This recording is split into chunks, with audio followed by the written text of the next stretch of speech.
നമസ്കാരം. ശ്രീനാരായണ ഗുരു open university degree ക്ലാസ്സുകളിലേക്ക് പ്രിയ വിദ്യാർത്ഥികൾക്ക് സ്വാഗതം. BA സോഷ്യോളജിയിലെ ഡെമോക്രസി ആൻഡ് ഡെവലപ്മെന്റ് എന്ന പേപ്പറിലെ ഫസ്റ്റ് ബ്ലോക്കിലെ 3rd യൂണിറ്റ് ആണ് നമ്മളിപ്പോൾ ഡിസ്കസ് ചെയ്യുന്നത്. യൂണിറ്റിന്റെ പേര് ഇന്ത്യൻ കോൺസ്റ്റിറ്റ്യൂഷൻ എന്നാണ്. ഇന്ത്യൻ ഭരണഘടനയുടെ ചില അടിസ്ഥാന ആശയങ്ങളാണ് നമ്മൾ ഈ ഒരു ഭാഗത്ത് ഡിസ്കസ് ചെയ്യുന്നത്. നമ്മൾ മുൻ ക്ലാസ്സുകളിൽ പറഞ്ഞതുപോലെ തന്നെ നമുക്ക് വളരെ ചെറിയ ക്ലാസ് തൊട്ട് തന്നെ നമ്മൾ പഠിച്ചും കേട്ടും ഒക്കെ വരുന്ന നമുക്ക് ഫെമിലിയർ ആയിട്ടുള്ള കുറെ ടേംസ് നമ്മളൊന്ന് ഒരു സ്ട്രക്ചറിലാക്കിയിട്ട് ഒന്ന് ഡിസ്കസ് ചെയ്യുകയാണ് ഈ ഒരു യൂണിറ്റിൽ ചെയ്യുന്നത്. ഇന്ത്യൻ കോൺസ്റ്റിറ്റ്യൂഷൻ ഒരു ഏതൊരു ഹ്യൂമാനിറ്റീസ് സബ്ജക്റ്റിൽ ഏത് വിഷയം പഠിക്കുന്ന വിദ്യാർത്ഥിയെ സംബന്ധിച്ചിടത്തോളം വളരെ ഇമ്പോർട്ടന്റ് ആയിട്ടുള്ള ഒരു പാഠഭാഗം തന്നെയാണ് കോൺസ്റ്റിറ്റ്യൂഷനുമായി ബന്ധപ്പെട്ടത്. അപ്പൊ നമ്മളിത് പൊളിറ്റിക്കൽ സയൻസിലാണെങ്കിലും ഹിസ്റ്ററിയുടെ ഭാഗത്താണെങ്കിലും ഇന്ത്യൻ ഹിസ്റ്ററി പഠിക്കുമ്പോഴൊക്കെ നമ്മൾ ഈ ഒരു ഭാഗം ടച്ച് ചെയ്തിട്ടല്ലാതെ ഒരു ഹ്യൂമാനിറ്റീസ് സബ്ജക്ട് പഠിക്കുന്ന ഒരു വിദ്യാർത്ഥിക്ക് മുന്നോട്ട് പോകാനാവില്ല. സോ അപ്പൊ നമുക്ക് നിങ്ങൾക്ക് അറിയാവുന്ന കുറെ വസ്തുതകളെ ഒന്ന് പൊടി തട്ടി ഒന്ന് ബ്രഷപ്പ് ചെയ്ത് ഒന്ന് റീഓർഗനൈസ് ചെയ്തിട്ടാണ് നമ്മൾ ഈ ഒരു പാഠഭാഗത്ത് ഡിസ്കസ് ചെയ്യുക. ഓക്കെ, അപ്പൊ നമുക്ക് പെട്ടെന്ന് പറഞ്ഞു പോകാവുന്ന വളരെ ലളിതമായിട്ടുള്ള ഒരു യൂണിറ്റ് തന്നെയാണ് ഇന്ത്യൻ കോൺസ്റ്റിറ്റ്യൂഷൻ എന്ന് പറയുന്നത്. അപ്പോ ഭരണഘടന എന്ന് പറയുന്നത്, ഭരണഘടന ഒരു രാജ്യത്തിന്റെ, നമ്മൾ പ്രീവിയസ് ക്ലാസ്സിൽ ഡിസ്കസ് ചെയ്തതുപോലെ തന്നെ ഒരു രാജ്യത്തിന്റെ അടിസ്ഥാന നിയമ സംഹിത, basic law of the land എന്നൊക്കെ പറയാം നമുക്ക് ഭരണഘടനയെ, അല്ലെ? അപ്പൊ ഭരണഘടന ഒരു കോൺസ്റ്റിറ്റ്യൂഷണാലിസം എന്ന് പറയുന്നത് ഭരണഘടനയ്ക്ക് അല്ലാത്ത രീതിയിൽ ഒരു രാജ്യത്തിലെ എല്ലാ സിസ്റ്റങ്ങളും ഭരണഘടനയ്ക്ക് അടിയിൽ ആയിരിക്കുന്ന അല്ലെങ്കിൽ ഭരണഘടനയ്ക്ക് വിധേയമായിരിക്കുന്ന ഒരു രീതി, അതിനെയാണ് നമ്മൾ കോൺസ്റ്റിറ്റ്യൂഷണാലിസം എന്ന് പറയുന്നത്. ഇപ്പൊ രാജ്യത്തിന്റെ ഭരണരീതി, ഭരണകൂടത്തിന്റെ ഘടന, അധികാരങ്ങള്, പൗരന്മാരുടെ അവകാശങ്ങള്, കടമകള്, ഇതിനെല്ലാം നിർണയിക്കുന്നത് ഭരണഘടനയായിരിക്കണം. ഇതാണ് കോൺസ്റ്റിറ്റ്യൂഷൻ അല്ലെങ്കിൽ കോൺസ്റ്റിറ്റ്യൂഷണാലിസം എന്ന് പറയുന്നത്. അപ്പൊ ഇന്ത്യൻ ഭരണഘടനയ്ക്ക് ഒരുപാട് സവിശേഷതകളുള്ള ഒരു ഭരണഘടനയാണ് ഇന്ത്യയുടെ ഭരണഘടന എന്ന് പറയുന്നത്. ലോകത്തിലെ ഏറ്റവും വലിയ എഴുതപ്പെട്ട ലിഖിത ഭരണഘടനയാണ് ഇന്ത്യൻ ഭരണഘടന. നമുക്കറിയാം ഭരണഘടന രണ്ട് രീതിയിൽ പറയാറുണ്ട്, അല്ലെ? ലിഖിതവും അലിഖിതവുമായിട്ടുള്ള ഭരണഘടനകളുണ്ട്. ലിഖിത ഭരണഘടന എന്ന് വെച്ചാൽ എന്താ? റിട്ടൺ കോൺസ്റ്റിറ്റ്യൂഷൻ, എഴുതപ്പെട്ട ഭരണഘടന. അപ്പോൾ ആലോചിക്കുക, നമുക്കറിയാം നമ്മുടെ ഭരണഘടനയുടെ ചിത്രമൊക്കെ നമ്മൾ കണ്ടിട്ടുണ്ട്, അല്ലെ? വലിയ ഒരു പുസ്തകം, ഒരു ഗ്രന്ഥമാണ് ഇന്ത്യൻ ഭരണഘടന. എന്നാൽ ഇങ്ങനെ എഴുതപ്പെടാത്ത ചില വാമൊഴികളായിട്ടൊക്കെ അല്ലെങ്കിൽ ഒരു ജനറേഷനിൽ നിന്ന് അടുത്ത ജനറേഷനിലേക്ക് പകർന്നു വന്നിരിക്കുന്ന ചില കസ്റ്റംസ്, ട്രഡിഷൻസ്, ചില വഴക്കങ്ങള് ഒക്കെ ഉൾപ്പെട്ട ചില ഭരണഘടനകളും ഉണ്ട്. അതായത് ഇപ്പൊ ബ്രിട്ടന്റെ കോൺസ്റ്റിറ്റ്യൂഷൻ ഒക്കെ അങ്ങനെയാണ്. എഴുതപ്പെട്ട ഒരു പുസ്തക രൂപത്തിലുള്ള ഒരു ഭരണഘടന ഉണ്ടായിക്കൊള്ളണമെന്ന് നിർബന്ധമില്ല. അപ്പോ ഇത് ഈ ഭരണഘടനയുടെ ഒരു രണ്ട് തരമാണ്. അപ്പൊ റിട്ടണും അൺറിട്ടണും ഉണ്ട്, അല്ലെ? അപ്പൊ ഇന്ത്യക്ക് ഒരു റിട്ടൺ കോൺസ്റ്റിറ്റ്യൂഷൻ ഉണ്ട്. ശരി. ഇനി അതുപോലെ തന്നെ ഭരണഘടനയുടെ സ്വഭാവത്തെ നമുക്ക് മറ്റു രണ്ട് രീതിയിൽ കാറ്റഗറൈസ് ചെയ്യാം. എന്ന് വെച്ചാല് ഭരണഘടന അയവുള്ള ഭരണഘടനയും ഉണ്ട്, വളരെ റിജിഡ് ആയിട്ടുള്ള ഒട്ടും അയവില്ലാത്ത ഭരണഘടനയും ഉണ്ട്. അയവുള്ള ഭരണഘടന അഥവാ ഫ്ലെക്സിബിൾ കോൺസ്റ്റിറ്റ്യൂഷൻ എന്ന് വെച്ചാല് നമ്മൾ ഈ നേരത്തെ പറഞ്ഞ അലിഖിത ഭരണഘടന ഉണ്ടല്ലോ, അൺറിട്ടൺ കോൺസ്റ്റിറ്റ്യൂഷൻ ഒക്കെ ഈ ഒരു ഫ്ലെക്സിബിലിറ്റി ഉണ്ട്. കാരണം അതിലെ കാര്യങ്ങളൊന്നും എവിടെ എഴുതി വെച്ചിട്ടില്ല. മാറ്റങ്ങൾ, കാലികമായിട്ടുള്ള മാറ്റങ്ങൾ വളരെ ഈസി ആയിട്ട് ഉൾക്കൊള്ളാവുന്ന, വളരെ ഫ്ലെക്സിബിൾ ആയിരിക്കും ഇത്തരം ഭരണഘടനകൾ. എന്നാൽ റിജിഡ് ആയിട്ടുള്ള ഭരണഘടന, അതായത് അയവില്ലാത്ത ഭരണഘടന എന്ന് വെച്ചാൽ ഇപ്പൊ അമേരിക്കൻ കോൺസ്റ്റിറ്റ്യൂഷൻ ഒക്കെ അതിന് എക്സാമ്പിൾ ആണ്. എഴുതപ്പെട്ട ഒരു ഭരണഘടനയുണ്ട്, അതിൽ എഴുതപ്പെട്ടത് തന്നെയാണ്.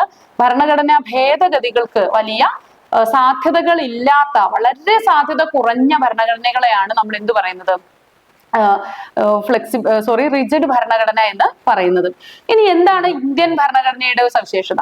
അതായത് ഇന്ത്യൻ ഭരണഘടനയെ നമ്മൾ rigid as well as flexible എന്ന് പറയാറുണ്ട്. എന്ന് വെച്ചാൽ ഇന്ത്യൻ ഭരണഘടന റിജിഡ് ആണ്, അതങ്ങനെ ഓടിച്ചെന്ന് നമുക്ക് മാറ്റങ്ങൾ, ഭേദഗതികളൊന്നും വരുത്താൻ സാധിക്കില്ല.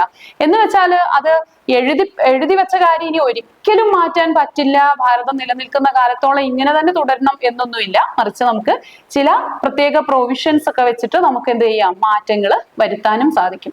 എന്ന് വെച്ചാൽ റിജിഡുമാണ്, അതോടൊപ്പം ഫ്ലെക്സിബിളുമാണ്. ഒട്ടും മാറ്റങ്ങൾ ഉൾക്കൊള്ളാത്ത തരത്തിലുള്ള ഒരു റിജിഡിറ്റി, ഒരു നെഗറ്റീവ് റിജിഡിറ്റി ഇന്ത്യൻ ഭരണഘടനയ്ക്കില്ല. അപ്പൊ ആ ഒരു സവിശേഷതയുണ്ട്. അപ്പൊ ലോകത്തിലെ ഏറ്റവും വലിയ ദൈർഘ്യമേറിയ ഒരു ഭരണഘടനയാണ്, 448 കൂടുതൽ ആർട്ടിക്കിൾസ് ഉള്ള ഒരു വലിയ ഭരണഘടനയാണ് ഇന്ത്യയുടെ ഭരണഘടന എന്ന് പറയുന്നത്.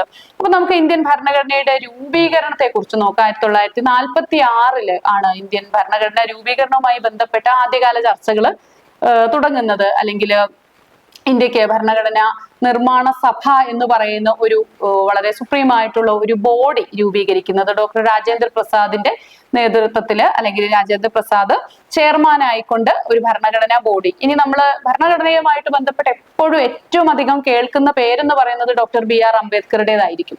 അപ്പോൾ ഡോക്ടർ BR അംബേദ്കറുടെ പ്രത്യേകത എന്ന് പറയുന്നത് അദ്ദേഹത്തെയാണ് നമ്മൾ ഭരണഘടനയുടെ ശില്പി എന്നറിയപ്പെടുന്നത്, ആർക്കിടെക്ട് ഓഫ് ഇന്ത്യൻ കോൺസ്റ്റിറ്റ്യൂഷൻ എന്നറിയപ്പെടുന്നത് ഡോക്ടർ BR അംബേദ്കറെയാണ്.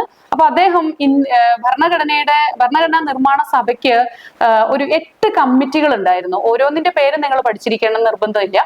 പക്ഷേ പ്രധാനപ്പെട്ട 8 കമ്മിറ്റികളിലെ ഏറ്റവും പ്രധാനപ്പെട്ട കമ്മിറ്റി ആയിരുന്നു ഡ്രാഫ്റ്റിംഗ് കമ്മിറ്റി എന്ന് പറയുന്നത്.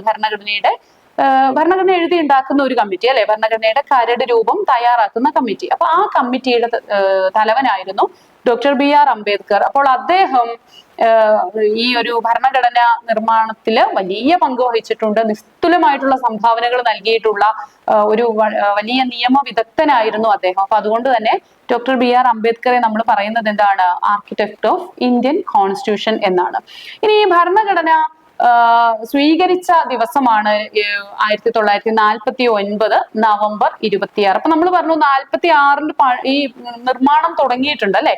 അപ്പം ഇത് സ്വീകരിക്കുന്ന ഒരു ഡേറ്റ് എന്ന് പറയുന്നത് 1949 നവംബർ 26 നവംബർ 26. അപ്പൊ ഈ നവംബർ 26 നമ്മൾ ഭരണഘടനാ ദിനമായിട്ടും ഇന്ത്യയിലെ നിയമ ദിനമായിട്ടൊക്കെ ആചരിക്കുന്ന ദിവസമാണ്, ഒന്ന് ഓർത്തിരിക്കുക. ഇനി ഇത് ഭരണഘടനയെ സ്വീകരിച്ച ദിവസം എന്നേ നമ്മൾ പറഞ്ഞിട്ടുള്ളൂ. എന്നാൽ ഇത് നിലവിൽ വരുന്നത് 1950 ജനുവരി 26 അന്നാണ് ഇന്ത്യ റിപ്പബ്ലിക് ആവുന്നത്. ഇന്ത്യൻ ഭരണഘടന നിലവിൽ വന്ന ദിവസം, അല്ലെങ്കിൽ ഇന്ത്യയിൽ ആപ്ലിക്കബിൾ ആകുന്ന ദിവസമാണ് 1950 ജനുവരി 26 എന്ന് വെച്ചാൽ ഇന്ത്യ റിപ്പബ്ലിക് ആകുന്ന ദിവസം, ഇന്ത്യ പ്രാബല്യത്തിൽ വരുന്ന ദിവസം. അപ്പൊ വളരെ പ്രധാനപ്പെട്ട മറ്റൊരു കാര്യം നിങ്ങൾ ഓർക്കേണ്ടത്, 1946 മുതൽ ഇത്രയും ടൈം എടുത്തിട്ടാണ് ഇത് ഉണ്ടാക്കിയത്. അപ്പൊ 2 വർഷം 11 മാസം 18 ദിവസം ഇത്രയും സമയം എടുത്തിട്ട് വളരെ വലിയ ഒരു കഠിനാധ്വാനത്തിന്റെ ഫലമായിട്ടാണ് ഇന്ത്യൻ ഭരണഘടന രൂപീകരിക്കപ്പെട്ടിട്ടുള്ളത്. അപ്പോ ഇന്ത്യൻ ഭരണഘടനയുടെ പ്രധാനപ്പെട്ട ചില സോഴ്സസ് കൂടി നമുക്ക് പരിശോധിക്കാം. എന്ന് വെച്ചാല് ഇന്ത്യ ഏതാണ്ട് 2.5 നൂറ്റാണ്ടിലധികം ബ്രിട്ടീഷ് ഭരണത്തിന് കീഴിൽ, അതായത് വൈദേശിക ആധിപത്യത്തിൽ, കൊളോണിയൽ ഭരണത്തിന് കീഴിലായിരുന്നു. അപ്പൊ നമുക്ക് പെട്ടെന്ന് ഒരു സുപ്രഭാതത്തില് ഇന്ത്യക്ക് സ്വാതന്ത്ര്യം ലഭിക്കുമ്പോൾ ഇന്ത്യക്ക് ഒരുപാട് പ്രതിസന്ധികൾ നേരിടേണ്ടതായിട്ടുണ്ട് അല്ലെ. ഇതിനെല്ലാം അതിജീവിച്ചാണ് ഇന്ത്യ ഇന്ന് കാണുന്ന രീതിയിലേക്ക് വലിയ ഒരു ലോകരാഷ്ട്രങ്ങൾക്ക് ഇടയിൽ തനതായ പ്രാധാന്യമുള്ള ഒരു വലിയ രാഷ്ട്രമായിട്ട് ഇന്ത്യ വരുന്നത് ഈ കണ്ട പ്രതിസന്ധികളെയും പ്രതിബന്ധങ്ങളെയും എല്ലാം തരണം ചെയ്തിട്ട് തന്നെയാണ്. അപ്പോ ഈ ഒരു രീതിയിലേക്ക് ഇന്ത്യയെ ഉയർത്തിക്കൊണ്ടുവരാൻ വളരെ സുശക്തമായിട്ടുള്ള ഒരു പാർലമെന്ററി സിസ്റ്റവും ഒരു ഭരണഘടനയും ഒക്കെ ഇന്ത്യക്ക് ആവശ്യമായിരുന്നു. അപ്പൊ അതിനു വേണ്ടിയിട്ട് നമുക്ക് പെട്ടെന്ന് ഒരു ദിവസം എഴുതി ഉണ്ടാക്കാവുന്ന ഒരു ചെറിയ ഒരു സംഗതി അല്ല ഈ ഭരണഘടന എന്ന് പറയുന്നത്. അപ്പൊ അതിനു വേണ്ടിയിട്ട് നമ്മുടെ ഡോക്ടർ BR അംബേദ്കർ ഉൾപ്പെടെയുള്ള വിദഗ്ധരായിട്ടുള്ള നിയമവിദഗ്ധരായിട്ടുള്ള വ്യക്തികളെല്ലാം തന്നെ ലോകത്ത് അന്ന് നിലവിലുള്ള പല ഭരണഘടനകളിലും വളരെ കൂലങ്കഷമായിട്ടുള്ള പഠനങ്ങൾ നടത്തി അതിൽ നിന്നൊക്കെ വേണ്ടതിനെയൊക്കെ സ്വീകരിച്ച് കൊണ്ടുള്ള ഒരു ഭരണഘടനയാണ് നമുക്ക് ഉള്ളത്. അതുകൊണ്ട് തന്നെ ഇന്ത്യൻ ഭരണഘടനയെ നമ്മൾ ബോറോഡ് കോൺസ്റ്റിറ്റ്യൂഷൻ എന്ന് പറയാറുണ്ട്. എന്ന് വെച്ചാൽ കടം കൊണ്ട ഭരണഘടന എന്ന് പറയും അല്ലെ. അപ്പൊ നമ്മൾ ജസ്റ്റ് കോപ്പി ചെയ്യുകയല്ല ചെയ്തത്, മറിച്ച് എന്താണ്, അതിൽ നിന്ന് ആശയങ്ങൾ കടം കൊണ്ട് അത് ഇന്ത്യയുടെ പെക്യൂലിയർ ആയിട്ടുള്ള സിറ്റുവേഷന് യോജിക്കുന്ന രീതിയിലേക്ക് അതിനെ മാറ്റിയിട്ടാണ് നമ്മളിവിടെ അപ്ലൈ ചെയ്തിട്ടുള്ളത്. അല്ലാതെ നേരിട്ട് ഒരു അമേരിക്കൻ ഭരണഘടന എടുക്കുന്നു, അതിൽ നിന്ന് കുറെ കാര്യങ്ങൾ കോപ്പി ചെയ്യുന്നു, ഇനി സോവിയറ്റ് യൂണിയന്റെ ഭരണഘടന എടുക്കുന്നു, അതിൽ നിന്ന് കുറെ കാര്യങ്ങൾ കോപ്പി ചെയ്യുന്നു, ഇങ്ങനെയല്ല, മറിച്ച് അതിൽ നിന്ന് ആശയങ്ങളെയാണ് നമ്മൾ സ്വീകരിച്ചിട്ടുള്ളത്. അതിനെ നമ്മുടെ രീതിയിലേക്ക് മാറ്റിയിട്ട് ഇവിടെ അപ്ലൈ ചെയ്യുകയാണ് ചെയ്തിട്ടുള്ളത്. അങ്ങനെ നമ്മൾ പ്രധാനപ്പെട്ട ചില കാര്യങ്ങൾ, നമ്മൾ സ്വീകരിച്ചിട്ടുള്ള ചില ഭരണഘടനകൾ നമുക്കൊന്ന് പരിചയപ്പെടണം. ഇതിൽ ഒന്നാമത്തേത്, നമ്മുടെ ഭരണഘടനയ്ക്ക് ഒരു ആമുഖമുണ്ട് അല്ലെ, പ്രിയാമ്പിൾ എന്ന് പറയും. ഈ ആമുഖം രൂപപ്പെടുത്തിയിരിക്കുന്നത്, എഴുതി തയ്യാറാക്കിയിരിക്കുന്നത് ജവഹർലാൽ നെഹ്റു ആണ്. അപ്പൊ ഈ ആമുഖം നമ്മൾ കടം കൊണ്ടിരിക്കുന്നത് അമേരിക്കയുടെ ഭരണഘടനയിൽ നിന്നാണ്. അമേരിക്കൻ ഭരണഘടനയിൽ നിന്ന് ആമുഖം കടം കൊണ്ടു. അതുപോലെ നമ്മുടെ മൗലിക അവകാശങ്ങൾ എന്ന ആശയം നമ്മൾ കടം കൊണ്ടിരിക്കുന്നത് അമേരിക്കൻ ഭരണഘടനയിൽ നിന്നാണ്. അതുപോലെ ജുഡീഷ്യൽ റിവ്യൂ എന്ന് പറഞ്ഞാൽ എന്താണ്? ജുഡീഷ്യൽ റിവ്യൂ എന്ന് പറഞ്ഞാൽ ഒരു പാർലമെന്റ് പാസ്സാക്കിയ ഒരു നിയമത്തെ അത് ഭരണഘടനയ്ക്ക് വിരുദ്ധമാണോ അല്ലെങ്കിൽ ഭരണഘടനയ്ക്ക് നിരക്കുന്നത് തന്നെയാണോ എന്ന് ചെക്ക് ചെയ്യാനുള്ള അവകാശം സുപ്രീം കോടതിക്കുണ്ട്. എന്ന് മാത്രവുമല്ല, ചെക്ക് ചെയ്തിട്ട് അത് ഭരണഘടനാ വിരുദ്ധമാണ് എന്ന് കണ്ടു കഴിഞ്ഞാൽ ആ നിയമത്തെ അസാധുവാക്കാനുള്ള ഒരു സാധ്യതയുണ്ട്. അപ്പൊ ഇതിനെയാണ് നമ്മൾ ജുഡീഷ്യൽ റിവ്യൂ എന്ന് പറയുന്നത്. സോ ഇങ്ങനെയുള്ള ആശയങ്ങളൊക്കെ തന്നെ നമ്മൾ കടം കൊണ്ടിരിക്കുന്നത് എവിടെ നിന്നാണ്? അത് അമേരിക്കൻ കോൺസ്റ്റിറ്റ്യൂഷനിൽ നിന്നാണ്. ഇനി മറ്റൊന്ന്, ബ്രിട്ടീഷ് ഭരണഘടനയിൽ നിന്ന് നമ്മൾ കുറെ കാര്യങ്ങൾ കടം കൊണ്ടിട്ടുണ്ട്. പാർലമെന്ററി സംവിധാനം, റിട്ട് തുടങ്ങിയ സിസ്റ്റങ്ങൾ, ഫെഡറൽ സിസ്റ്റം, ഇങ്ങനെ ഫെഡറൽ സിസ്റ്റം നമ്മൾ കാനഡയിൽ നിന്നാണ്, നമ്മൾ അതിലേക്ക് വരാം. അപ്പൊ ഇങ്ങനെ കുറെ കാര്യങ്ങൾ നമ്മൾ ബ്രിട്ടനിൽ നിന്ന് കടം കൊണ്ടിട്ടുണ്ട്. അപ്പൊ ബ്രിട്ടീഷ് പാർലമെന്റ് ആണ് പാർലമെന്റുകളുടെ മാതാവ് എന്നൊക്കെ അറിയപ്പെടുന്നത്. അപ്പൊ ഈ ഒരു പാർലമെന്ററി സിസ്റ്റം ഒക്കെ നമ്മൾ കടം കൊണ്ടിരിക്കുന്നത് ബ്രിട്ടീഷ് ഗവൺമെന്റിൽ നിന്നാണ്. ഇനി നമ്മുടെ ഭരണഘടനയുടെ ബ്ലൂ പ്രിന്റ് എന്നറിയപ്പെടുന്ന ഒരു നിയമമുണ്ട് നമുക്ക് 1935 അല്ലെ, കുറെ വർഷങ്ങൾക്ക് മുൻപാണ്. 1935 ബ്രിട്ടീഷുകാർ ഇവിടെ പാസ്സാക്കിയ ഒരു നിയമമുണ്ട്, ഗവൺമെന്റ് ഓഫ് ഇന്ത്യ ആക്ട് എന്നറിയപ്പെടുന്ന, ഇന്ത്യ ആക്ട് ഓഫ് 1935 എന്നറിയപ്പെടുന്ന ഒരു ഒരു നിയമം. ഈ നിയമത്തിൽ നിന്നാണ് നമ്മുടെ ഭരണഘടനയുടെ പ്രധാനപ്പെട്ട ഒരു ഭാഗം എടുത്തിരിക്കുന്നത്. അപ്പൊ അതുകൊണ്ട് തന്നെ the blue print of Indian constitution, Indian ഭരണഘടനയുടെ ബ്ലൂ പ്രിന്റ് എന്നറിയപ്പെടുന്നത് ഈ പറയുന്ന 1935 ഗവൺമെന്റ് ഓഫ് ഇന്ത്യ ആക്ട് ആണ്. അപ്പൊ ഇത് ആരാണ് രൂപപ്പെടുത്തിയിരിക്കുന്നത്? ബ്രിട്ടീഷുകാരാണ്. അപ്പൊ ബ്രിട്ടന്റെ സ്വാധീനം നമ്മുടെ ഭരണഘടനയിൽ വളരെ ശക്തമായിട്ട് ഉണ്ട്. ഇനി അയർലൻഡിൽ നിന്നാണ് നമ്മൾ directive principles of state policy എന്നൊരു ഭാഗമുണ്ട്. അതായത് നിർദ്ദേശക തത്വങ്ങൾ. നിർദ്ദേശക തത്വങ്ങൾ എന്ന് വെച്ചാൽ നമുക്കറിയാം, നമുക്ക് മൗലിക അവകാശങ്ങളുണ്ട് അല്ലെ. മൗലിക അവകാശം എന്ന് പറഞ്ഞാൽ ഒരു രാജ്യത്തെ പൗരന് നിർബന്ധമായിട്ടും ആ രാജ്യം അനുവദിച്ച് നൽകുന്ന അവകാശങ്ങളാണ് മൗലിക അവകാശം. അപ്പൊ അത് ലീഗലി നമുക്ക് അത് നിഷേധിക്കപ്പെടുകയാണെങ്കിൽ നമുക്ക് കോടതിയിലൊക്കെ പോയി അത് നമുക്ക് പുനഃസ്ഥാപിക്കാനുള്ള അവസരമുണ്ട്, അവകാശമുണ്ട്. എന്നാൽ അപ്രകാരം ഉള്ള പുനഃസ്ഥാപന അവകാശങ്ങളൊന്നും ഇല്ലാത്ത ഒരു രാജ്യത്തെ ഒരു ക്ഷേമരാഷ്ട്രമാക്കി മാറ്റുന്നതിനുള്ള ചില നിർദ്ദേശങ്ങളാണ്. ഇത് നടപ്പിലാക്കിയാൽ രാജ്യം എന്താകും? ക്ഷേമരാഷ്ട്രമായി മാറും. പക്ഷെ അത് നടപ്പിലാക്കിയില്ലെങ്കിൽ നമുക്കത് ക്വസ്റ്റ്യൻ ചെയ്യാനൊന്നുമുള്ള അവകാശമില്ല. അങ്ങനെയുള്ള ചില നിർദ്ദേശങ്ങളുണ്ട്. ആ നിർദ്ദേശങ്ങൾ ആണ് directive principles of state policy എന്ന് അറിയപ്പെടുന്നത്. ഇത് കടം കൊണ്ടിരിക്കുന്നത് അയർലൻഡിൽ നിന്നാണ്. അതുപോലെ തന്നെ ഒരു ഫെഡറൽ സിസ്റ്റം, ഈ ഫെഡറേഷൻ എന്ന് പറയുന്നത് കനേഡിയൻ കോൺസ്റ്റിറ്റ്യൂഷനിൽ നിന്ന് നമ്മൾ കടം കൊണ്ടിരിക്കുന്നതാണ്. എന്താണ് ഫെഡറേഷൻ എന്ന് പറഞ്ഞാൽ? ഫെഡറേഷൻ എന്ന് പറഞ്ഞാൽ വളരെ സിമ്പിൾ ആയിട്ട് നമ്മൾ ഓർത്തി, വലിയ ഒരു കോൺസെപ്റ്റ് ആണ്. പക്ഷെ നമ്മൾ അത്ര ദീർഘമായിട്ട് ഡിസ്കസ് ചെയ്യുന്നില്ല. ഏറ്റവും സിമ്പിൾ ആയിട്ട് നിങ്ങൾ അറിഞ്ഞിരിക്കേണ്ടത്, ഫെഡറേഷൻ എന്ന് വെച്ചാൽ ഒരു രാജ്യത്ത് കേന്ദ്രവും സംസ്ഥാനങ്ങളും തമ്മിൽ കൃത്യമായിട്ടുള്ള അധികാര വിഭജനങ്ങൾ ഉള്ളതും രാഷ്ട്രത്തിന്റെ തലവൻ, പ്രസിഡന്റ് തലവനായിരിക്കുന്നതുമായിട്ടുള്ള ഒരു സിസ്റ്റം. അതിനെയാണ് നമ്മൾ എന്ത് പറയുക? ഫെഡറേഷൻ എന്ന് പറയുക. ഇനി സ്വാതന്ത്ര്യം, സമത്വം, സാഹോദര്യം, ഈ മൂന്ന് ആശയങ്ങൾ നമ്മൾ നേരത്തെ പറഞ്ഞ പ്രിയാമ്പിളില്, ഭരണഘടനയുടെ ആമുഖത്തില് നോട്ട് ചെയ്തിട്ടുള്ള മൂന്ന് ആശയങ്ങളാണ്. ഇത് നമ്മൾ കടം കൊണ്ടിരിക്കുന്നത് തീർച്ചയായിട്ടും എവിടെ നിന്നായിരിക്കും? യെസ്, ഫ്രഞ്ച് ഭരണഘടനയിൽ നിന്ന് തന്നെയായിരിക്കും. കാരണം ഫ്രഞ്ച് റവല്യൂഷൻ കൊണ്ടുവന്നിട്ടുള്ള ആശയങ്ങളാണല്ലോ സമത്വം, സാഹോദര്യം, സ്വാതന്ത്ര്യം, സമത്വം, സാഹോദര്യം എന്ന് പറയുന്നത്. അപ്പൊ അത് തീർച്ചയായിട്ടും ഫ്രഞ്ച് ഭരണഘടനയിൽ നിന്ന് തന്നെയാണ്. ഇനിയും നമ്മൾ ഡിസ്കസ് ചെയ്താൽ ഒരുപാട് കാര്യങ്ങളുണ്ട് അല്ലെ. ഈ നമുക്ക് അടിയന്തരാവസ്ഥ പീരീഡില് നമ്മുടെ മൗലിക അവകാശങ്ങൾ സസ്പെൻഡ് ചെയ്യും. അപ്പൊ ഈ ഒരു ആശയം നമ്മൾ കൊണ്ടുവന്നിരിക്കുന്നത് എവിടെ നിന്നാണ്? അത് ജർമ്മൻ ഭരണഘടനയിൽ നിന്നാണ്. ഇനി അടിയന്തരാവസ്ഥ എന്നുള്ള ആശയം നമ്മൾ കടം കൊണ്ടിരിക്കുന്നത് സൗത്ത് ആഫ്രിക്കയുടെ ഭരണഘടനയിൽ നിന്നാണ്. ഇങ്ങനെ നമുക്ക് ഒരുപാട് കാര്യങ്ങൾ അതുമായിട്ട് ബന്ധപ്പെട്ട് പഠിക്കാനുണ്ട്. അപ്പൊ നിങ്ങൾക്ക് അധിക സമയമൊക്കെ കിട്ടുന്ന സമയത്ത് ഇത്തരം കാര്യങ്ങളിൽ കൂടുതൽ റിസർച്ചുകൾ നടത്തി കൂടുതൽ വിവരങ്ങൾ ശേഖരിക്കുക. ഏറ്റവും മിനിമം ആയിട്ട് ഇപ്പോൾ ഞാൻ ഈ പറഞ്ഞ പോയിന്റ്സ് എങ്കിലും പഠിച്ചു വെക്കുകയും ചെയ്യുക ഫോർ എക്സാമിനേഷൻ. ഓക്കെ, ദെൻ ഇനി നമ്മൾ ഭരണഘടനയുടെ ആമുഖത്തെ കുറിച്ചാണ് പറയുന്നത്. ഇന്ത്യൻ ഭരണഘടനയുടെ ആമുഖം എന്ന് പറയുന്നത് അത് ഇന്ത്യൻ ഭരണഘടനയുടെ ആത്മാവാണ് എന്ന് പറയാറുണ്ട്. ഇന്ത്യ എന്താണെന്ന് പ്രഖ്യാപിക്കുന്നതാണ് ഇന്ത്യൻ ഭരണഘടനയുടെ ആമുഖം എന്ന് പറയാറുണ്ട്. അപ്പൊ അതില് നമുക്കറിയാം ഇന്ത്യയുടെ ഈ പ്രിയാമ്പിള് നമ്മുടെ പുസ്തകങ്ങളുടെ ഒക്കെ പുറകിൽ എഴുതി വെച്ചിട്ടുണ്ട് അല്ലെ. നിങ്ങൾക്ക് ടെക്സ്റ്റ് പുസ്തകങ്ങളൊക്കെ ഒന്ന് എടുത്തു നോക്കിയാൽ അതിൽ കാണാൻ പറ്റും. We the people of India having solemnly resolve India into എന്ന് പറഞ്ഞ് തുടങ്ങുന്ന ആ ഒരു ഭാഗമാണത്. അപ്പൊ അതില് sovereign, socialist, secular, democratic, republic എന്നീ പദങ്ങളൊക്കെ അതിൽ പരാമർശിക്കുന്നുണ്ട്. അപ്പൊ ഈ ഓരോ പദങ്ങളും ഒരുപാട് അർത്ഥതലങ്ങളുള്ള കാര്യങ്ങളാണ്. ഇന്ത്യൻ ഭരണഘടനയുടെ തുടർന്ന് അങ്ങോട്ട് പറയുന്ന ഓരോ ആർട്ടിക്കിൾ 25 പാർട്ടുകളുണ്ട് ഇന്ത്യൻ ഭരണഘടനയ്ക്ക്, അല്ലെ? അപ്പൊ ഈ 25 പാർട്ടിലും പറയുന്ന കാര്യങ്ങളുടെ ഒരു രത്ന ചുരുക്കം നമുക്ക് ഇവിടെ കാണാനായിട്ട് സാധിക്കും, ഈ ആമുഖത്തിൽ കാണാനായിട്ട് സാധിക്കും. അപ്പൊ എന്താണ് ഇന്ത്യൻ ഭരണഘടന എന്ന് ചോദിച്ചാൽ അത് ഈ ആമുഖമാണ്. ആമുഖത്തിലുള്ള ഒരുപാട് കാര്യങ്ങളുടെ വിശദമായ രൂപം തന്നെയാണ് ഭരണഘടനയ്ക്കകത്ത് നമുക്ക് കാണാൻ സാധിക്കുക എന്ന് അറിഞ്ഞിരിക്കുക.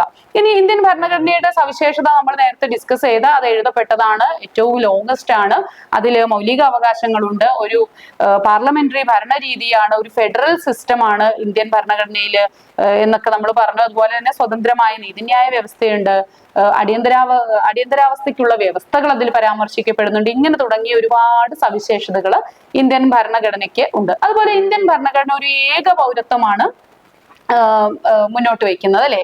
അതായത് സിറ്റിസൺഷിപ്പ് ഒരു രാജ്യത്ത് ഒരു പൗരന് ഒരൊറ്റ പൗരത്വം മാത്രമുള്ള ഒരു സിസ്റ്റം. പക്ഷെ ചില രാജ്യങ്ങളിൽ അങ്ങനെയല്ല. ഇപ്പോ നമുക്ക് അമേരിക്കൻ USA തന്നെ എടുത്തു നോക്കിയാൽ നമുക്ക് മനസ്സിലാക്കാൻ പറ്റുന്ന ഒരു കാര്യം, ഒരു പൗരന് അവിടെ 2 പൗരത്വം, ഇരട്ട പൗരത്വം ഉണ്ടായിരിക്കും. ഇപ്പോ ഉദാഹരണത്തിന് ജോർജിയ എന്ന ഒരു രാജ്യത്തെ പൗരന് ജോർജിയൻ പൗരത്വം ഉണ്ടായിരിക്കും, പ്ലസ് പിന്നെ അല്ലെങ്കിൽ ഒരു US പൗരത്വം ഉണ്ടായിരിക്കുന്ന ഒരു സിസ്റ്റം. ഇപ്പൊ ഇന്ത്യയിലേക്ക് വന്നാൽ ഇപ്പൊ കേരളത്തിലെ ഒരു പൗരൻ അത് ഇന്ത്യയിലെ പൗരൻ, അങ്ങനെയുള്ള ഒരു സിസ്റ്റം. അതായത് കേരളത്തിന്റെ ഒരു പൗരത്വവും ഉണ്ടായിരിക്കും, പിന്നെ ഇന്ത്യയുടെ ഒരു പൗരത്വം ഉള്ള ഒരു സിസ്റ്റം. പക്ഷെ ഇന്ത്യയിൽ അങ്ങനെയുണ്ടോ? ഇല്ല. നമുക്ക് കേരളത്തിന് പൗരത്വം തരാനുള്ള അധികാരമില്ല. മറിച്ച് എന്താണ്, ഇന്ത്യയിലെ പൗരൻ എന്നുള്ള ഒരു ഏക പൗരത്വമാണ് നമ്മൾ ഫോളോ ചെയ്യുന്ന സിസ്റ്റം. അപ്പൊ അത് ജസ്റ്റ് ഒന്ന് ഓർത്തിരിക്കുക. ഇനി ഫണ്ടമെന്റൽ റൈറ്റ്സ്, ഓരോ പൗരനും മൗലികമായിട്ടുള്ള ചില അവകാശങ്ങൾ നമ്മുടെ ആർട്ടിക്കിൾ 12 മുതൽ ആർട്ടിക്കിൾ 35 വരെയുള്ള ഭാഗത്ത്, ഭരണഘടനയുടെ ഭാഗം 3 പരാമർശിക്കപ്പെടുന്ന 6 മൗലിക അവകാശങ്ങൾ ഓരോ പൗരനും നമ്മുടെ ഭരണഘടന ഉറപ്പ് നൽകുന്നുണ്ട്. ഇത് വയലേറ്റ് ചെയ്യപ്പെട്ടാൽ അത് പുനഃസ്ഥാപിക്കുന്നതിനുള്ള അവകാശവും അധികാരവും നമ്മുടെ പൗരന്മാർക്കുണ്ട്.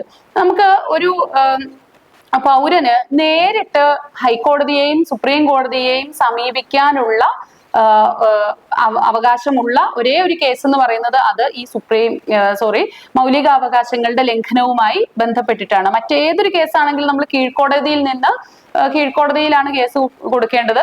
അത് നമുക്ക് സംതൃപ്തമല്ല എന്നുണ്ടെങ്കിൽ നമുക്ക് മേൽക്കോടതിക്ക് അപ്പീൽ കൊടുത്ത് ഇങ്ങനെ പോയിട്ടാണ് നമ്മൾ പരമോന്നത അപ്പീൽ കോടതി ആയിട്ടുള്ള സുപ്രീം കോടതിയിലേക്ക് പോകാൻ സാധിക്കൂ. എന്നാൽ ഒരു പൗരന് അദ്ദേഹത്തിന്റെ മൗലിക അവകാശം ലംഘിക്കപ്പെട്ടാൽ നേരിട്ട് പോയിട്ട് എന്ത് ചെയ്യാൻ പറ്റും? ഹൈക്കോടതിയെയും സുപ്രീം കോടതിയും ഒക്കെ സമീപിക്കാനായിട്ട് സാധിക്കും. അപ്പോൾ ഭരണഘടനയിൽ അത്രയും പ്രധാനപ്പെട്ട ഒരു കാര്യമാണ് മൗലിക അവകാശം എന്ന് പറയുന്നത്. അപ്പോൾ നമുക്ക് 6 മൗലിക അവകാശങ്ങൾ നമ്മുടെ ഭരണഘടന ഉറപ്പ് നൽകുന്നുണ്ട്.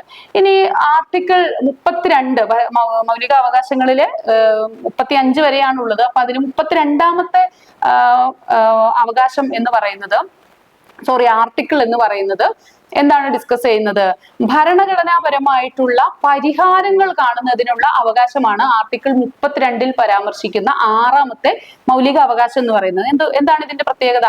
മുകളിൽ പറഞ്ഞ 5 മൗലിക അവകാശം നമുക്ക് ലംഘിക്കപ്പെട്ടാൽ അതിന് പരിഹാരം കാണാനുള്ള, പ്രതിവിധി കാണാനുള്ള അവകാശമാണ് 6ാമത്തെ മൗലിക അവകാശം, അതായത് 32 പറയുന്നത്. പിന്നീട് അങ്ങോട്ട് ആർട്ടിക്കിൾ 36 മുതൽ 51 വരെയുള്ള ഭാഗത്താണ് നമ്മൾ നേരത്തെ പറഞ്ഞ directive principles of state policy discuss ചെയ്യുന്നത്, നിർദ്ദേശക തത്വങ്ങൾ ഡിസ്കസ് ചെയ്യുന്നത്. അവിടെ ക്ഷേമരാഷ്ട്രം എന്ന സങ്കല്പമുണ്ട്, തൊഴിലവകാശത്തെ കുറിച്ച്, സമത്വത്തെ കുറിച്ച്, അതുപോലെ സൗജന്യമായിട്ടുള്ള വിദ്യാഭ്യാസം നൽകുന്നതിനെ കുറിച്ച്, മദ്യനിരോധനത്തെ കുറിച്ച്, ഇങ്ങനെ തുടങ്ങിയ കുറേ കാര്യങ്ങള്, ചില നിർദ്ദേശങ്ങൾ ഡിസ്കസ് ചെയ്യപ്പെടുന്നത് ഈ ഭാഗത്താണ്. ഇനി നമ്മുടെ ഭരണഘടനയുടെ 42ാമത്തെ ഭരണഘടനാ ഭേദഗതി എന്ന് പറയുന്നത് വളരെ ഇമ്പോർട്ടന്റ് ആയിട്ടുള്ള ഒരു ഭരണഘടനാ ഭേദഗതി ആയിരുന്നു. എന്താണ് ഭേദഗതി എന്ന് പറഞ്ഞാൽ ഭരണഘടനയിൽ നിലവിലുള്ള കാര്യങ്ങളിലേക്ക് എന്തെങ്കിലും കൂട്ടിച്ചേർക്കാനോ എന്തെങ്കിലും ഡിലീറ്റ് ചെയ്യാനോ അല്ലെങ്കിൽ ഒന്നിനു പകരം മറ്റൊരു പദം കൊണ്ട് അതിനെ ഓൾട്ടർ ചെയ്യാനും ഒക്കെ ഉള്ള ഇങ്ങനെയുള്ള പ്രക്രിയയാണ് നമ്മൾ ഇത് പറയുന്നത് അമെൻമെന്റ് അല്ലെങ്കിൽ ഭേദഗതി എന്ന് പറയുക, അല്ലെ? അപ്പൊ 42ാം ഭേദഗതി മിനി കോൺസ്റ്റിറ്റ്യൂഷൻ എന്നറിയപ്പെടുന്ന ഒരു ഭേദഗതി 1976 74-ല് കൊണ്ടുവന്നിട്ടുള്ള ഒരു ഭരണഘടനാ ഭേദഗതിയാണ്. ഈ ഭേദഗതിയുടെ ഒരു പ്രത്യേകത ഭരണഘടനയിൽ സമൂലമായിട്ടുള്ള ഏറ്റവും വലിയൊരു ഭേദഗതിയായിരുന്നു. അതുകൊണ്ട് തന്നെയാണ് ഇതിനെ മിനി കോൺസ്റ്റിറ്റ്യൂഷൻ എന്ന് അറിയപ്പെടുന്നത്. ഓക്കെ, ഇനി നമ്മൾ ഡിസ്കസ് ചെയ്യുന്നത് നമ്മുടെ ഇന്ത്യ ഒരു ഫെഡറേഷൻ ആണെന്ന് നമ്മൾ പറഞ്ഞു അല്ലെ. ഈ ഫെഡറേഷൻ എന്ന ആശയം നമ്മൾ കടംകൊണ്ടിരിക്കുന്നത്, ഫെഡറൽ സിസ്റ്റം നമ്മൾ കടംകൊണ്ടിരിക്കുന്നത് കനേഡിയൻ ഭരണഘടനയിൽ നിന്നാണെന്നൊക്കെ നമ്മൾ ഡിസ്കസ് ചെയ്തു. അപ്പോ ഇന്ത്യ ഒരു ഫെഡറേഷൻ ആണ്. ഇന്ത്യക്ക് ഒരു ശക്തമായിട്ടുള്ള ഒരു കേന്ദ്ര ഭരണവും അതുപോലെ തന്നെ സംസ്ഥാനങ്ങളില് മറ്റു ഭരണകൂടങ്ങളും ഉണ്ട് അല്ലെ. ഇപ്പൊ ഇന്ത്യക്ക് 29 സംസ്ഥാനങ്ങൾക്ക് ഭരണകൂടങ്ങളുണ്ട്, പിന്നെ കേന്ദ്രഭരണ പ്രദേശങ്ങൾ വേറെയുണ്ട്. എന്നാൽ ഇതിനെല്ലാം എംബറാസ് ചെയ്യുന്ന ഒരു ഓൾ എംബറാസിംഗ് ആയിട്ടുള്ള ഒരു കേന്ദ്ര മന്ത്രിസഭയും നമുക്കുണ്ട്, ഒരു കേന്ദ്ര പാർലമെന്റ് നമുക്ക് ഉണ്ട്. അപ്പൊ ഈ ഒരു സിസ്റ്റത്തെ നമുക്ക് ഫെഡറേഷൻ എന്ന് പറയാം. അപ്പൊ ഈ ഫെഡറേഷൻ ആവുമ്പോൾ ഒരു പ്രത്യേകത എന്ന് പറയുന്നത് എല്ലാ സംസ്ഥാനങ്ങൾക്കും ഒരു സമ്പൂർണ്ണ അല്ലെങ്കിൽ ഒരു യുണീക്ക് ആയിട്ടുള്ള ഒരു അധികാരം ഉണ്ടായിരിക്കണം, ഒരു ഇൻഡിപെൻഡന്റ് ആയിട്ടുള്ള ഒരു അധികാരം ഉണ്ടായിരിക്കണം. പക്ഷെ നമുക്ക് അങ്ങനെ ഇല്ല അല്ലെ. ഇന്ത്യയിൽ അങ്ങനെ ഒരു സിസ്റ്റം ഇല്ല. ഈ കേന്ദ്ര ഗവൺമെന്റിന് സംസ്ഥാന ഗവൺമെന്റുകളെക്കാളും ഒരുപാട് പവർ കൂടുതലുണ്ട്. അത് നമ്മൾ നേരത്തെ പറഞ്ഞല്ലോ, ഏക പൗരത്വം എന്നൊരു സിസ്റ്റമാണ് ഇവിടെ ഉള്ളത്, അല്ലാതെ ഇരട്ട പൗരത്വം. ഇപ്പൊ കേരളത്തിലെ പൗരൻ, ഇന്ത്യയിലെ പൗരൻ, ഈ ഒരു സിസ്റ്റം ഇന്ത്യയിൽ ഇല്ല എന്ന് നമ്മൾ പറഞ്ഞു. അപ്പൊ ഇങ്ങനെ വരുമ്പോഴത്തേക്കും പൂർണ്ണ അർത്ഥത്തില് നമുക്കൊരു ഫെഡറേഷൻ അല്ല എന്ന് പറയാം. അതുകൊണ്ട് തന്നെ ക്വാസി ഫെഡറേഷൻ ആണ് ഇന്ത്യ എന്ന് പറയാറുണ്ട്. ക്വാസി ഫെഡറേഷൻ, അർദ്ധ ഫെഡറേഷൻ എന്നൊക്കെ പറയും. ഓക്കെ, അപ്പൊ KC വെയർ എന്ന് പറയുന്ന ഒരു പൊളിറ്റിക്കൽ ചിന്തകനാണ്, നിരീക്ഷകനാണ് ഈ ഇന്ത്യ ഒരു ക്വാസി ഫെഡറൽ സിസ്റ്റം ആണെന്ന് പറഞ്ഞിരിക്കുന്നത്. അപ്പൊ ആ പേരൊന്ന് ഓർത്തു വെക്കുക, KC Wheare quasi federation. Okay, ശരി. അപ്പോ ഇങ്ങനെ ഒരു കേന്ദ്ര ഭരണകൂടം ഉണ്ട്. അപ്പൊ ഇന്ത്യക്ക് ഒരു പ്രസിഡന്റ് ഉണ്ട്. നമ്മൾ ഫെഡറേഷൻ എന്ന് പറഞ്ഞാൽ അതാണെന്ന് നമ്മൾ പറഞ്ഞു അല്ലെ. ഒരു പ്രസിഡന്റ്, തെരഞ്ഞെടുക്കപ്പെട്ട ഒരു ഭരണ തലവൻ ഉണ്ടായിരിക്കണം. ഇന്ത്യക്ക് ഒരു പ്രസിഡന്റ് ഉണ്ട്, പക്ഷേ ഇന്ത്യൻ പ്രസിഡന്റിന് നാമമാത്രമായിട്ടുള്ള അധികാരങ്ങളാണ് ഉള്ളത്.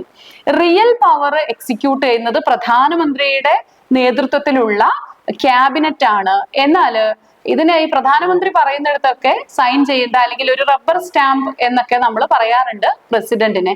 സോ ഇങ്ങനെ നാമമാത്രം അധികാരമുള്ള അല്ലെങ്കിൽ നോമിനൽ പവേഴ്സ് മാത്രമുള്ള ഒരു പ്രസിഡന്റ് ആയിരിക്കുമ്പോൾ അതും ഫെഡറേഷൻ എന്ന ആശയത്തിന് അല്പം വിരുദ്ധമാണ്, അതിൽ നിന്ന് അല്പം വ്യതിചലിച്ചിട്ടുള്ള ഒരു ആശയമാണ്. അപ്പൊ അതുകൊണ്ട് തന്നെ പൂർണ്ണ അർത്ഥത്തില് ഇന്ത്യ ഒരു ഫെഡറേഷൻ അല്ല, ഒരു ക്വാസി ഫെഡറൽ സിസ്റ്റമാണ് ഇന്ത്യയിൽ നിലനിൽക്കുന്നത് എന്ന് നമ്മൾ പറയാറുണ്ട്. ഓക്കെ, അപ്പോ മന്ത്രിസഭയുടെ തലവൻ, നേതാവ് എന്ന് പറയുന്നത് തീർച്ചയായിട്ടും പ്രധാനമന്ത്രിയാണ്. പാർലമെന്റ് എന്ന് പറഞ്ഞാൽ എന്താണ്? പാർലമെന്റ് എന്ന് പറഞ്ഞാല് രാഷ്ട്രപതി ഉണ്ടായിരിക്കണം, ലോക്സഭ, രാജ്യസഭ, രാഷ്ട്രപതി, ഇത് മൂന്നും ഉൾപ്പെടുന്നതാണ് എന്ത് പാർലമെന്റ് എന്ന് പറയുന്നത്. ഇനി നമുക്ക് സംസ്ഥാനങ്ങളുടെ ഒരു യൂണിയനാണ് നമ്മുടെ രാജ്യം എന്ന് പറയുന്നത്. അപ്പോ സംസ്ഥാനങ്ങളില് ഈ കേന്ദ്രത്തിന്റെ തന്നെ ഒരു മിനിയേച്ചർ രൂപമായിരിക്കും മുഖ്യമന്ത്രി, മന്ത്രിസഭ, നിയമസഭയൊക്കെയുള്ള ഒരു സിസ്റ്റം. അപ്പൊ അതിന് നമ്മൾ പ്രസിഡന്റിനെ പോലെ ഒരാളുണ്ട് അല്ലെ. ആരാണ് സംസ്ഥാനങ്ങളിലുള്ളത്? ആരാണ്? ഗവർണർ ഉണ്ട്. അപ്പൊ ഇങ്ങനെ ഒരു സിസ്റ്റമാണ്. വളരെ സിമ്പിൾ ആയിട്ട് ലളിതമായിട്ട് ഓർത്തിരിക്കാവുന്ന ചില പോയിന്റ്സ് മാത്രമേ ഇവിടെ ഉള്ളൂ. അപ്പൊ ഈ ഒരു സിസ്റ്റം ഓർത്തിരിക്കുക. പിന്നെ വളരെ സുപ്രീം ആയിട്ടുള്ള, ഇൻഡിപെൻഡന്റ് ആയിട്ടുള്ള ഒരു ജുഡീഷ്യറി ഉണ്ടായിരിക്കണം. അത് ഒരു ഫെഡറൽ കോടതി ഉണ്ടായിരിക്കുക എന്നത് ഫെഡറേഷന്റെ ഒരു പ്രധാനപ്പെട്ട ഒരു കാര്യമാണ്. അപ്പൊ ഇവിടെ നമുക്ക് സ്വതന്ത്രമായിട്ടുള്ള ഒരു നീതിന്യായ വ്യവസ്ഥയുണ്ട്. നമ്മുടെ സുപ്രീം കോർട്ട് ഓഫ് ഇന്ത്യ എന്ന് പറയുന്നത് വളരെ സുപ്രീം ആയിട്ടുള്ള പരമോന്നത അപ്പീൽ കോടതിയാണ്. സുപ്രീം കോടതിയിലെ നിയമങ്ങൾ മറ്റാർക്കും ചെക്ക് ചെയ്യാൻ സാധിക്കില്ല. അത് ഒരിക്കലും അതിനു മുകളിൽ ഒരു അപ്പീല് പോവാൻ സാധിക്കില്ല. സുപ്രീം കോടതിയുടെ ഒരു വേർഡിക്റ്റ് എന്ന് പറഞ്ഞാൽ അത് ദാറ്റ് വിൽ ബി സുപ്രീം. അത് പിന്നെ നമുക്ക് ചെക്ക് ചെയ്യാനോ അതിൽ അപ്പീല് പോകാനോ ഒന്നും അവകാശമില്ല. അപ്പൊ ഇത് വളരെ സവിശേഷമായിട്ടുള്ള അവകാശങ്ങളോട് കൂടിയ ഒരു സുപ്രീം കോടതി ഉണ്ടായിരിക്കും. അത് നീതിന്യായ ഭരണം നടപ്പിൽ വരുത്തുന്നതിന് ഏറ്റവും പരമോന്നതമായ ഒരു കോടതി അപ്പോൾ ഉണ്ടായിരിക്കുക എന്നത് വളരെ മസ്റ്റ് ആയിട്ടുള്ള കാര്യമാണ്.